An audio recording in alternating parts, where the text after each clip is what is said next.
begin with that disturbing outburst. Michelle Blair, you saw her, that mother accused of killing her children, putting them in a freezer. Well, she lost control during a custody hearing. Boy, did she. She is fighting for the rights of her surviving children, and things got ugly in court real fast.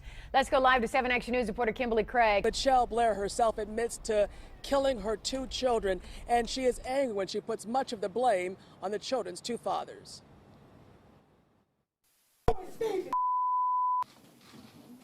You! Everybody want to know? Yes, I did kill her!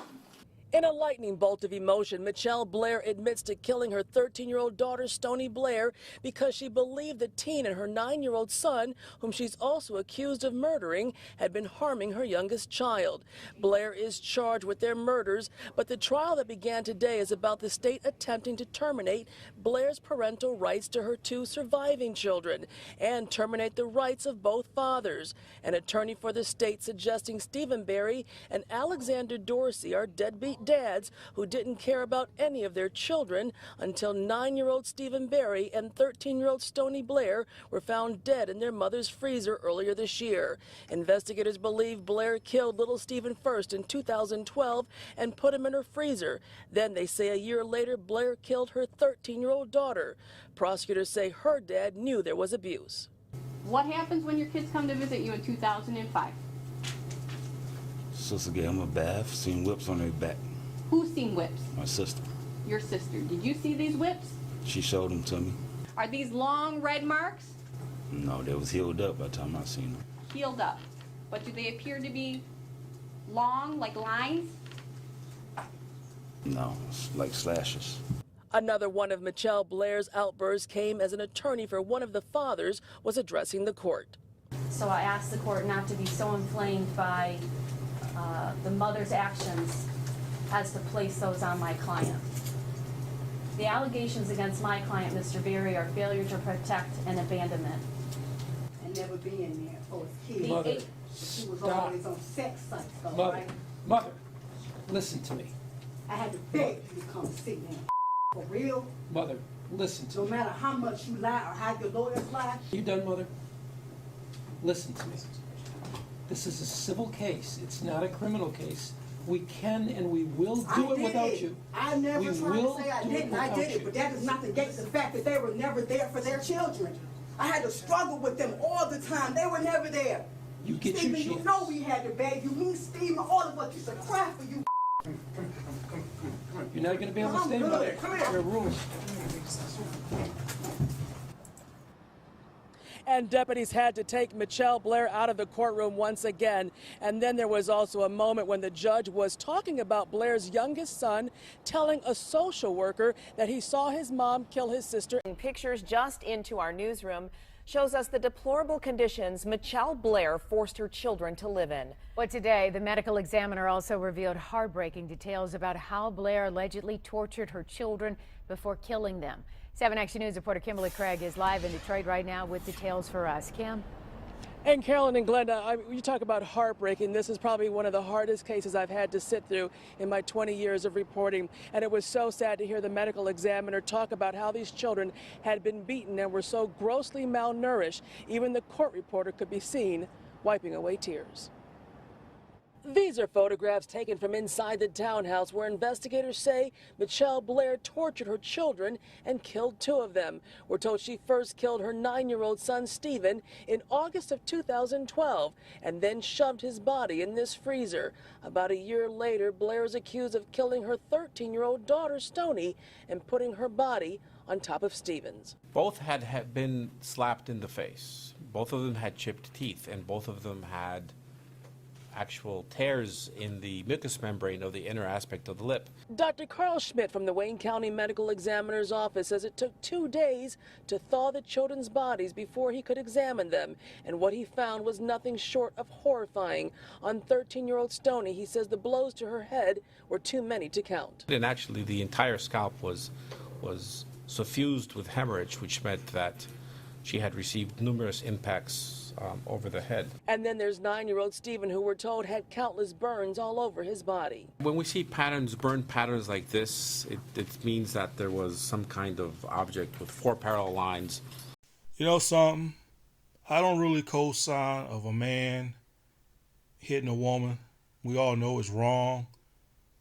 But this is one of these types of women right here that deserves to get beat up by a man right here. Not just by a man, anybody, you know what I'm saying? And this woman right here named Michelle Blair. And one thing in this world that I despise, people, and you guys should already know, is that Jug Truth, or you call me My Opinion 333, I despise pedophiles and I despise baby killers.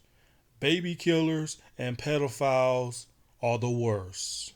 They are the fucking worst. They is the scummiest people on God's green earth. These kind of people does not deserve to breathe the same air that we're breathing in. These are the type of people that I believe that if I was a judge, I would tie these motherfuckers up to a damn tree. I will pour gasoline on these kind of people and I will burn them alive. Just like this woman named Michelle Blair right here sat here and tortured her children. This woman sat here and tortured her children. This happened back in 2015. I remember seeing something like this back in 2015. I was supposed to do a video about this back in 2015. So last night I was on YouTube and I decided to research this woman. I decided to watch this whole documentary when she was in the interrogation room and, you know, she was sitting there telling detectives on how she killed her kids and all that stuff like that. And some of the things she told the detectives was a lie because she felt like she wanted people to have a little bit of sympathy.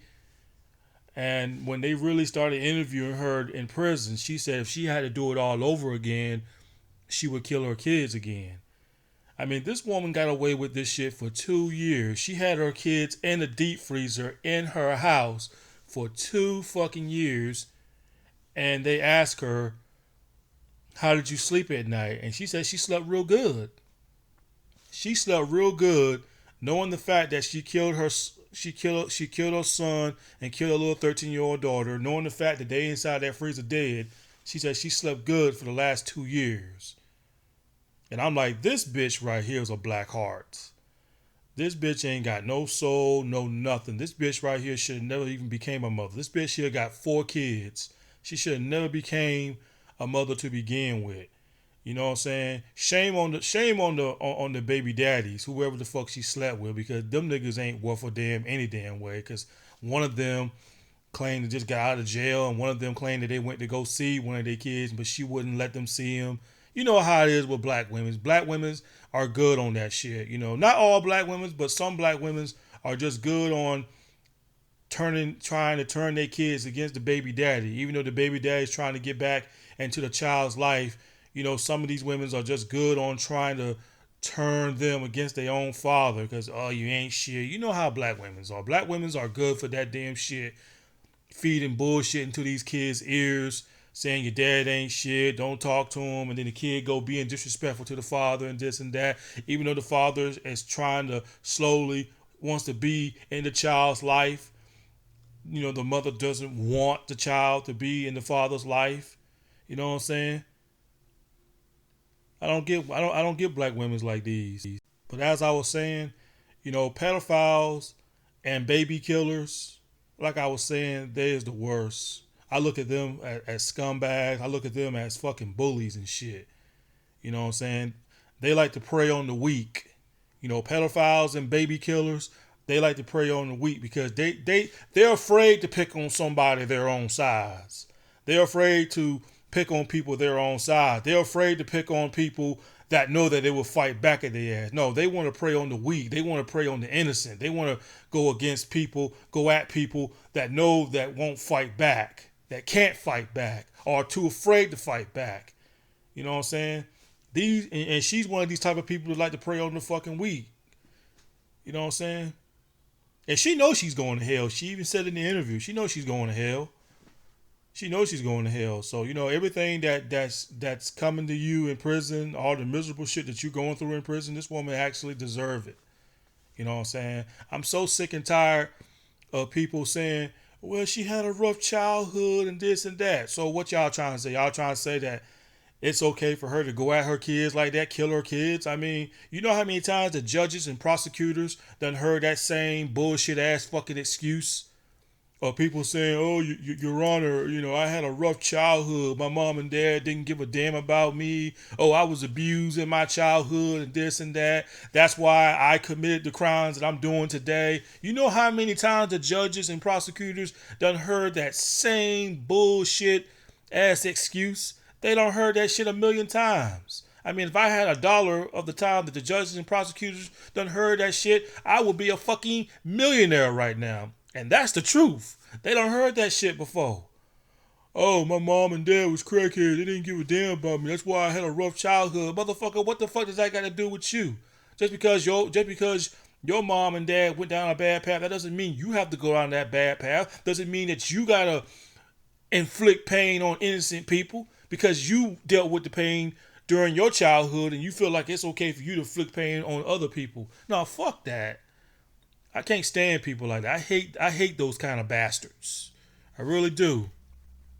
And, when I was watching the interrogation interview, she was sitting there saying some crazy shit, talking about saying when she killed her daughter, she had her hands around her daughter's throat and put a bag over her daughter's head and suffocate her daughter and hit her daughter in the head. And you know what she said? You know what Michelle Blair said about her 13-year-old daughter? She said that she was proud of her daughter that she hit me back. When she hit me back, it kind of knocked a little bit of sense. And you know what? I was happy that she hit me. Like she was literally trying to fight back and stuff like that. I'm like, man, this woman got some fucking screw loose in her head. I think this woman named Michelle Blair, I think this woman really got fucked over a lot in her life, trusted the wrong people. She even got a tattoo on her chest when they was interrogating her saying trust no one. So apparently this woman right here has been fucked over in her life, been played a lot. People, I guess over the years when you get fucked over and a lot of people turn their backs on you, they get into this little angry mode and I don't know, man. But it still doesn't justify the fact that she should have never did what she did though. And my parents told me that, especially my mother, and not just my mother, but a lot of parents, especially single mothers. A lot of single mothers out there can tell you, because my parents has told me that too. Whenever you're trying to raise 5 kids, and Michelle had 4 kids. Now she's got 2, but during the time those 2 was alive, she was raising 4 kids. So with that being said, when a single mother is trying to raise 4 kids, 4 or 5 kids, yes, it's going to be very rough. It's very stressful. You know what I'm saying? Because single mothers don't really have the father there to take the load off their fucking back. So yeah, the mother, they got to do the best they can to sit there and raise 4 or 5 of their kids all by themselves the best way they can. And yes, that shit can be very stressful. But that does not justify the fact that she should sit there and beat on those kids because during my childhood, yeah, me and my brother and sisters, yes, we got in a fight when I was like 7 or 8 years old. Yes, me and my brothers and sisters, yeah, we got in a fight. And best believe our mother would come in there and beat our asses with the fucking belt. But my mother would never come in there and punch us in the fucking face like we're adults. Hell no, my mother would never do that.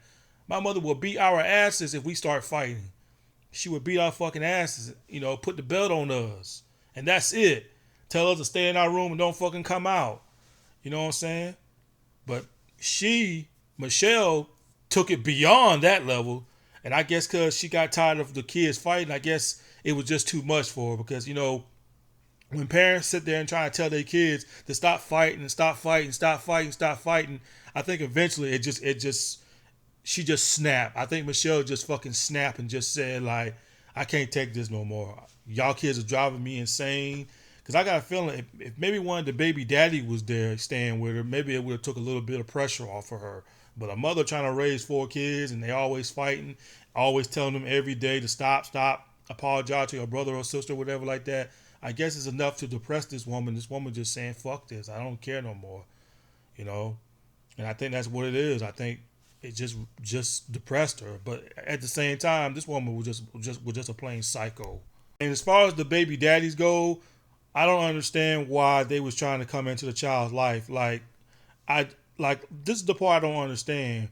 when your kids was alive, you niggas didn't try to put no efforts in trying to take this woman to court. Even if this woman did not want you to see your kids, y'all niggas still should have took this bitch to court to get full custody over your kids. But y'all niggas didn't do that because they said on the news back in 2015 that one of the baby daddies wanted to press charges against social service because they didn't do their job right. But why y'all niggas, why you niggas didn't try to do it when your kids was alive? Why you gonna wait till your kids are dead and now all of a sudden you want to take this, you want full custody over your kids now? You know what I'm saying? No, man, she wouldn't let me see my kids, nothing like that. That bitch is crazy though. But what was stopping y'all niggas from taking this bitch to court to get full custody over your kids? What stopped y'all niggas from that? Okay? Y'all niggas had plenty of fucking time to take this bitch to court before she killed her son and daughter. Y'all niggas had plenty of fucking time to take this bitch to court to see if y'all could get full custody over your kids. But y'all niggas didn't put no efforts in it. Now all of a sudden your kids is dead. Now y'all want to fight over and try to get your kids back now. Man, fuck that. Nuh-uh. Fuck that. I blame the fathers for not putting enough efforts in, for not fighting to get their kids back. Because they didn't try hard enough. Yeah, of course the mother, she's holding grudges on them because, you know, y'all niggas don't be there for y'all child like that and everything like that. But that still couldn't stop y'all for taking this bitch to court to try to get full custody over your kids. So y'all just as much as blamed for this shit too, for not putting enough efforts to at least try to get custody over your kids. And the court records saying that y'all niggas did not even try. So apparently Michelle basically just slept with a bunch of bum ass niggas, a bunch of broke ass motherfuckers. That's basically what they was, a bunch of broke ass motherfuckers. They couldn't even hire themselves a fucking lawyer or whatever to get their kids back from this crazy ass bitch right here. You know what I'm saying? For the life of me, I just don't understand why the 13-year-old daughter just didn't try to sneak out the house when her mother was asleep and went to the police. You know what I'm saying? You would think a 13-year-old child would have enough sense, but I guess the mother, you know, intimidated her so much and scared her so much that she was too afraid to leave the house and tell the police or even tell anybody. You know what I'm saying? I mean, I don't understand what's wrong with kids nowadays, because ain't no goddamn way, man. Ain't no damn way I'm going to be quiet like that. But I don't know, man. If you kids ever get in an abusive relationship like that with a parent, don't be fucking afraid to go and tell the fucking police or sneak out the house or run away, get help and tell the cops what fucking happened, that you got a crazy ass mom or dad fucking just killed your brother and y'all just remain quiet about it. I don't expect the younger brothers to say anything to the police, but at least the 13-year-old girl, at least I was expecting her to at least speak up and run away out the house and try to go get help and tell on her crazy ass mama, but evidently she didn't. But oh well. But anyway, that's all I gotta say. That's just my opinion about the whole situation. Peace.